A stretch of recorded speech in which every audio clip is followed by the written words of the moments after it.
মানে না মন দেরি যে আর সয় না কবে যে সাজবে কোণে পড়বে বিয়ের মরশুম তো পড়ে গেছে, কিন্তু সবাই মেকআপ আর্টিস্টকে গায়ে হলুদের জন্য বুকিং করতে পারে না।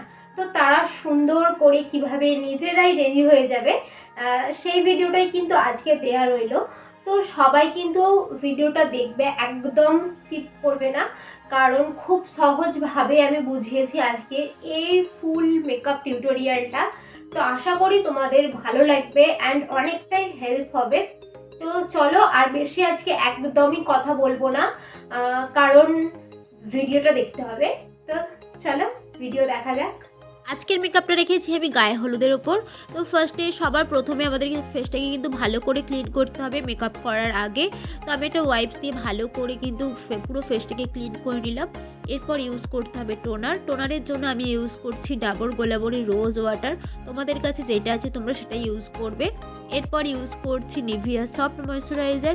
আজকে প্রত্যেকটা প্রোডাক্টই কিন্তু আমি একদম রিজনেবল প্রাইসের মধ্যে রেখেছি, যাতে সবাই এগুলো ইউজ করতে পারো, আর এর বাজেটও কিন্তু একদমই কম। যাই হোক, এবার দেখো আমি ইউজ করে নিচ্ছি প্রাইমার। মেকআপ করার আগে কিন্তু প্রাইমারের এই স্টেপটা একদম স্কিপ করলে হবে না, কারণ আমাদের ফেসের জন্য কিন্তু প্রাইমারটা অ্যাপ্লাই করতেই হবে। মেকআপ করার আগে অনেকক্ষণ স্টে রাখে মেকআপটাকে, মেকআপ স্মুথভাবে ব্লেন্ড হয়। এরপর দেখো আমি ইউজ করে নিচ্ছি কালার কারেক্টার। আমার চোখের তলায় অনেক ডার্ক সার্কেল আছে, সেই জন্য আমি কি করছি কালার কারেক্টারটা ইউজ করছি। তোমাদের যাদের চোখের তলায় ডার্ক সার্কেল আছে তারা কিন্তু অবশ্যই কালার কারেক্টার ইউজ করবে, তা না হলে মেকআপ করলে কিন্তু ওই জায়গাটা আরও কালো লাগবে। ফাউন্ডেশনের জন্য আমি অ্যাপ্লাই করছি ফিটমি ফাউন্ডেশন। ফাউন্ডেশনটা একটু মিডিয়াম রেঞ্জের মধ্যে রেখেছি, কারণ ফেসের জন্য যখন ফাউন্ডেশনটা অ্যাপ্লাই করছো সেখানে কিন্তু ফাউন্ডেশনটা একটু ভালো কোয়ালিটিটা নেওয়াই বেটার। এরপর দেখো পুরো ফাউন্ডেশনটা ভালো করে ব্লেন্ড করার পর আমি চোখের তলাটায় ভালো করে পাউডার দিয়ে সেট করে নিচ্ছি লুজ পাউডার। আর পাউডারটা ইউজ করছি সুইস বিউটি লুজ পাউডার। তোমরা কিন্তু মার্সের লুজ পাউডারটাও ইউজ করতে পারো, বা ব্লু হেভেনের লুজ পাউডার, এটাও রিজনেবল প্রাইসের মধ্যে পাবে। ফেস কন্ট্রোলের জন্য আমি দেখো একটা আইশ্যাডো প্যালেট থেকে কন্ট্রোল শেড নিয়ে ভালো করে কন্ট্রোলটা করে নিচ্ছি। তোমরা কিন্তু এই একটা আইশ্যাডো প্যালেট থেকে ব্লাশার কন্ট্রোল সমস্ত কিছু করে নিতে পারবে।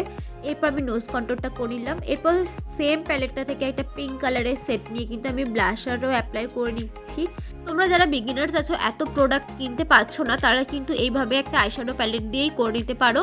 আইব্রোটাকে আমি ড্র করার জন্য আমি মিউজিক ফ্লাওয়ারের জেল লাইনারটা ইউজ করছি ব্রাউন সেট নাম্বার দিয়ে সুন্দর করে কিন্তু আমি ড্র করে নিচ্ছি। দেখো তোমরা কিন্তু চাইলে ব্ল্যাক কালারের শ্যাডো দিয়েও করে নিতে পারো। আই মেকআপটা সুন্দর দেখানোর জন্য বা আই মেকআপ প্রপারভাবে ব্লেন্ড করার জন্য কিন্তু তোমাদেরকে আগে আই বেস করে নিতে হবে একটা। দেখো কনসিলার দিয়ে আমি ভালো করে আই বেসটা করে নিলাম, দিয়ে ভালো করে ব্লেন্ড করে দিচ্ছি একটা বিউটি ব্লেন্ডারের সাহায্যে। ভালো করে ব্লেন্ড করার পর দেখো আমি একটা ফিক্সার দিয়ে পুরো ফেসের মেকআপটাকে সেট করে দিচ্ছি। এটা সুইস বিউটির একটা ফিক্সার।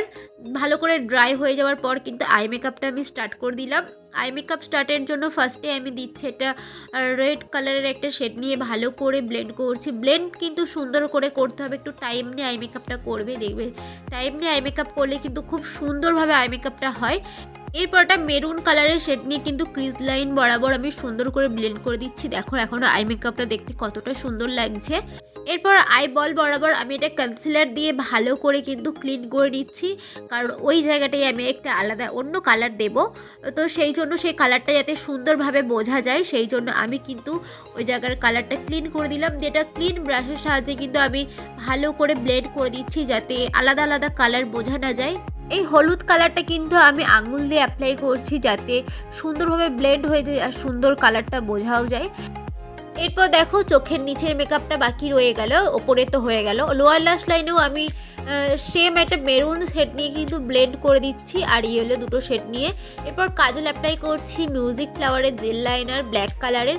ওইটা হচ্ছে একটা ব্রাশের পেছনটা দিয়ে মানে ওই কাজলটা তুলে ভালো করে অ্যাপ্লাই করছি, আর নিচের দিক থেকে একটু টানার চেষ্টা করছি, স্মার্চ করে দিচ্ছি একটা ব্রাশের সাহায্যে। আমার তো এই স্মার্চ আই মেকআপ ভীষণ ভালো লাগে, আর তোমাদের কেমন লাগছে অবশ্যই আমাকে কমেন্ট করে জানিও। আমি কিন্তু ওপরে কোনো এখন আইলাইনার লাইনার অ্যাপ্লাই করিনি। ব্লু হেভেনের একটা লাইনার নিয়ে কিন্তু ওপরে আমি একদম পাতলাভাবে লাইনটা টেনে নিচ্ছি আইলাইনারের, কারণ ওপরেরটা যাতে বেশি না বোঝা যায়, আমি নিচেরটা একটু ডিপ করেই কাজলটা পরেছি সেই কারণে। এরপর মাস্কারা অ্যাপ্লাই করে নিচ্ছি। মাস্কারার জন্য ইউজ করছি ব্লু হেভেনের না, সরি, মেবিলাইনের মাস্কারা। তোমরা চাইলে কিন্তু ব্লু হেভেনের মাস্কারা ইউজ করতে পারো। এরপর দেখো আমি রেড কালারের লিপস্টিক পরছি, কারণ শাড়িটা যখন হলুদ সেই জন্য একটু রেড রেড লিপ ভালোই লাগে, সেই জন্য আমি লিপস্টিকটা পরে নিলাম। দেখো রেড কালারে, তোমাদের কেমন লাগছে অবশ্যই আমাকে জানিও। এরপর দেখো আমি একটা হাইলাইটার ইউজ করে নিচ্ছি, মেবিলাইনের হাইলাইটার। তোমরা চাইলে কিন্তু সুইস বিউটির হাইলাইটার আর বা যে কোনো হাইলাইটার ইউজ করে নিতে পারো, তোমাদের কাছে যেইটা আছে, বা শ্যাডো প্যালেটে যেই হাইলাইটারটা পাওয়া যায় সেটাও ইউজ করে নিতে পারো।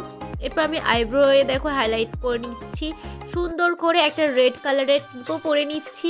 আমাকে কেমন লাগছে এখন জানাও, জুয়েলারি ছাড়া আমাকে কেমন লাগছে এই মেকআপটাই আমাকে অবশ্যই কমেন্ট করে জানাতে ভুলো না কিন্তু। আর এই জুয়েলারিগুলো আমার পরতে ভালোই লেগেছিল, সেই জন্য আমি এই জুয়েলারিগুলো পরেছিলাম। আর তোমরা চাইলে কিন্তু নাও পরতে পারো, এগুলো স্কিপ করে দিয়ে তোমাদের পছন্দ মতন জুয়েলারি পরে নিতে পারো। চলো মিউজিকের সাথে এই ভিডিওটা এনজয় করো। মানে না মন দেরি যে আর সয় না, কবে এই ভিডিওটা ফলো করে এত সুন্দর একটা লুক তোমরা ক্রিয়েট করতে পারবে তোমাদের স্পেশাল দিনে আরো স্পেশাল করতে। তো তার জন্য আমার এই ভিডিওটা আনা। তোমাদের কাছে যে কোনো প্রোডাক্ট আছে সেই প্রোডাক্ট দিয়েই কিন্তু এই সুন্দর মেকআপটা করতে পারবে। আর তোমরা ঝটপট কমেন্ট করে আমাকে জানাও যে এই মেকআপটা তোমাদেরকে কেমন লাগলো। আর এই শাড়ি ট্র্যাপিংটা যদি তোমরা দেখতে চাও, বুঝতে পারছি না দেখতে পাচ্ছ কি না, আর দেখানো সম্ভবই নয়, তো তোমরা যদি দেখতে চাও তো অবশ্যই আমাকে কমেন্ট করে জানিও। এই সুন্দর শাড়ি ট্র্যাপিংটা আমি তোমাদের সাথে শেয়ার করব। তো চলো আবার দেখা হচ্ছে নতুন কোনো ভিডিওয়ে। আজকে কিন্তু ভিডিওটা এতটাই। আর হ্যাঁ, তোমরা কিন্তু একটা লাইক করতে একদম ভুলো না, কারণ লাইকটা একদম কিন্তু ফ্রি, কোনো খরচা লাগে না লাইক করতে। তোমরা কমেন্ট করে জানাও তোমরা আর কি ধরনের ভিডিও দেখতে চাও, আর আমার আজকের এই লুকটা কেমন লাগছে তোমরা অবশ্যই জানাবে। চলো আবার তোমাদের সাথে দেখা হচ্ছে নতুন কোনো ভিডিও, ততক্ষণের জন্য টাটা। পাকে মন করবে বাধা তাকে